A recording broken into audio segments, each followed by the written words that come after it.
So I'm just going to spend a few minutes talking about the sort of knowledge base, the structural starting point for this, which is this preliminary ontology.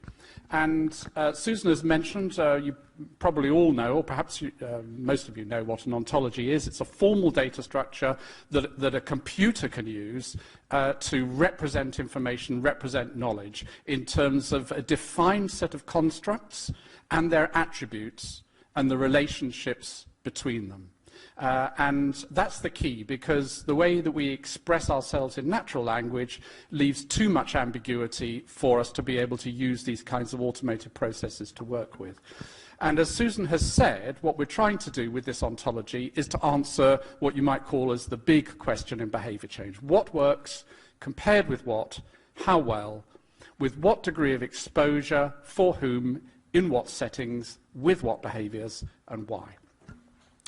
And what I'm going to do is just unpack that a little bit so that you can see exactly what we're talking about. So when we're saying what, as in what works, we're always talking about an intervention versus a comparator, because whenever we're looking at cause and effect, there's always a counterfactual. And that's really important because, as you will know if you're ever involved in any intervention studies, without a comparator, you don't know what would have happened otherwise. In any case, there is no otherwise. In a general sense, there's only an otherwise. What else would you have done? So we do placebo-controlled studies, we do studies against usual care, we use studies against brief advice, and so on. So the intervention and comparator are critical. They're at the heart of this. So we need to be able to identify the content of the intervention and the way it's delivered, because both of those will be important. We need to be able to capture exposure, which we can think of in terms of the reach of the intervention. That's to say, to what extent does the intervention actually even get into the same universe as the person? So, for example, if you design an app which only works on an iPhone and people don't have an iPhone, then it's not going to reach people who don't have an iPhone. But then there's also engagement, which is the user-defined, user-driven part of it, which is the extent to which the person or people, the population that you're interested in, are using or engaging with the intervention that you're proposing. The population is absolutely critical in terms of its characteristics. Whose behavior are we trying to change? There are issues, for example, around are we talking about pregnant people? Are we talking about people with mental health problems? In the case of smoking cessation, for example, how important is it, what the level of nicotine dependence is, what their family circumstances are, and so on. So we need to be able to characterize that population in ways that make a difference to the way that the intervention, or the effectiveness of the intervention. But we also need to take account of the setting, the culture in which the intervention is being delivered.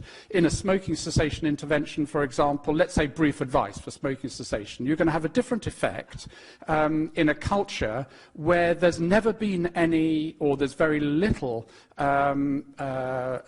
tobacco control going on, so that when a GP or a physician or a health professional of some sort says, you know, smoking is really bad for you, I think you should stop smoking, this is what will happen if you don't, it's actually news to that person.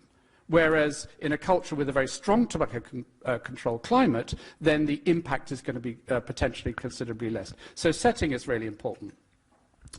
We want to know how the interventions work, because if we don't do that, we're constantly playing 20 questions with nature, as has been famously put. Because unless we have a theory or a model underpinning the way that an intervention has an effect on something, when we come to a new situation, we have no basis for extrapolating into that new situation. And given the infinite variety of contexts, populations, and ways that interventions are delivered, then we're always going to be having to do yet another study to find out whether something worked or not. And then, of course, finally, but very importantly, we have the behavior itself. Different behaviors have different characteristics. Some behaviors involve stopping things, and some involve starting things. Some involve areas of dependence or motivational problems, some involve problems of cognitive capacity. So we need to understand what the behaviours are. So this is the challenge, and you can see why we have decided to focus on a specific use case, primarily smoking cessation. It's an area where there is a very large evidence base. We have good hard outcome measures with biochemically verified abstinence rates, but even then it's going to be pretty challenging. This is the version 1 of the top level of the ontology expressed in diagrammatic form, and I won't go into detail about it. There's plenty of opportunity to study this later if you haven't already seen it. But what it does is it represents what we think are the top level influences that occur within the system. And the reason why effect, which is at the top there, is coming out of the whole of the blue bit of the pyramid, or the iceberg, depending on how you look at it, is because the effect is associated with the whole of that system. The effect is not a property of the intervention, it's not a property of the behaviour, it's not a property of exposure or any of the individual elements within the system. The effect size is a property of the system as a whole. So when we extract information from individual studies, what we'll be doing is collecting all those features together and then associating all those features with an effect size. So that's the key idea.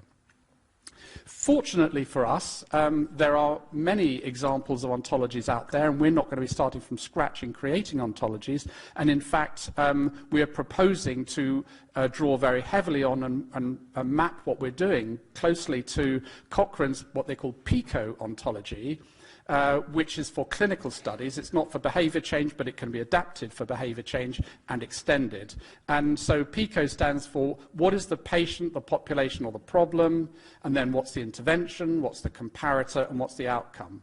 And I think you can see already from what I've said so far that this captures quite a lot of what we're interested in, but it doesn't capture everything, and it won't capture it in the level of detail or with the kind of constructs that we're interested in. But we propose to work closely with Cochrane to develop that. So that's the beginnings of the ontology, and I'm now going to hand over to Mary, who's going to talk about how we're all going to do this working together as comrades and friends.